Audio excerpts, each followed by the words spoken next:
Minä aion hakea yliopiston Suomen tai Viroon. Haluan opiskella viestintää tai media-alaa, koska pidän kirjoittamisesta ja kuvien tekemisestä. Tulevaisuudessa haluaisin työskennellä esimerkiksi toimittajana tai somealalla. Jos pääsen yliopistoon, olen todella iloinen. Jos en pääse, voin pitää välivuoden ja yrittää uudestaan. Minä aion valmistua ensi vuonna ja mennä heti töihin. Haluan saada työkokemusta ja ansaita rahaa. Ehkä myöhemmin voin perustaa oman yrityksen. Minusta on tärkeää, että työ on mielenkiintoista. En halua tehdä samaa asiaa joka päivä.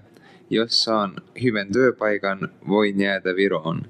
Mutta voin myös lähteä Suomeen töihin, jossa siellä on paremmat mahdollisuudet.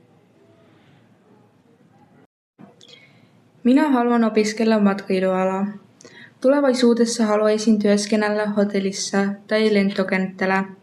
Minulle on tärkeää, että saan käyttää kieliä ja tavata uusia ihmisiä. Aion ehkä muuttua ulkomaille. Haluan nähdä maailmaa ja oppia lisäkulttuureista. Jos löydän hyvän työn, voin jäädä sinne pidemmäksi aikaa.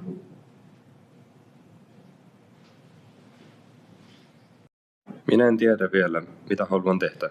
Se on joskus stressaavaa. Kaikki kysyvät, mikä minusta tulee, mutta minulla ei ole vastausta.